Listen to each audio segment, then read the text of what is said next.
गुलाम शाह ये हमारा कदीम गांव है, लेकिन आप देख रहे हैं कि हम गुज़श्ता 15 सालों से यहाँ पे पाकिस्तान पीपल्स पार्टी को वोट देते आ रहे हैं। आपने देखा है गांव में ड्रेनेज सिस्टम नहीं है, तालीमी निज़ाम मुकम्मल तौर पर तबाह किया गया है और रोड अनकम्प्लीट है अभी तक। ये यानी जो बुनियादी सहूलियात है वो हमें मुयस्सर नहीं है।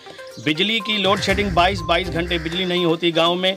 तो हमें गवर्नमेंट ऑफ सिंध से ये गुजारिश करते हैं कि खुदा के वास्ते इस गांव पे जो कदीमी गांव है उस पर रहम किया जाए, इन बच्चों पर रहम किया जाए और हमारी बुनियादी सहूलियात हमें दी जाए। अचड़ी गुलाम शाह ये हमारा गांव है, 600 घरों पे मुश्तमिल है, बुनियादी सहूलतों से महरूम है। हमें बिजली जो है यहाँ पे आती नहीं है, लोड शेडिंग 22 घंटे होती है।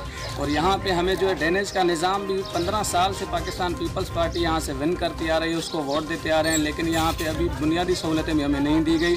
यहाँ पे तालीम का निज़ाम जो है बिल्कुल तबाह है। ड्रेनेज का निज़ाम आज भी यहाँ पे जो लोग हैं पत्थर के दौर में जी रहे हैं। अपने जो नालियों का पानी है ड्रेनेज का वो बोतलों से बाहर निकाल के फेंकते हैं। और उसके अलावा बेसिक हेल्थ यूनिट जो डिस्पेंसरी वगैरह है वो भी यहाँ पे लोगों को मुयस्सर नहीं है कि खुदा ना खास्ता अगर कभी किसी को कुछ हो जाए तो उसको भी हमें 20 किलोमीटर दूर लाड़काना ले जाना पड़ता है। और यहाँ का जो रोड है 4 किलोमीटर का रोड है वो अब भी 15 साल से अनकम्प्लीट है, इस वक्त तक वो मुकम्मल नहीं हो सका है। जगह भी गिरी पड़ी है, मैं बारिश होती है तो बाहर जाती हूँ, अंदर आती हूँ। मैं इतनी मेरे को मुश्किल हुई पड़ी, मेरी मदद करो। मैं बहुत गरीब हूँ, मैं राड हूँ, मैं बेवा हूँ, मेरे को कुछ नहीं मिला है, ना कोई ने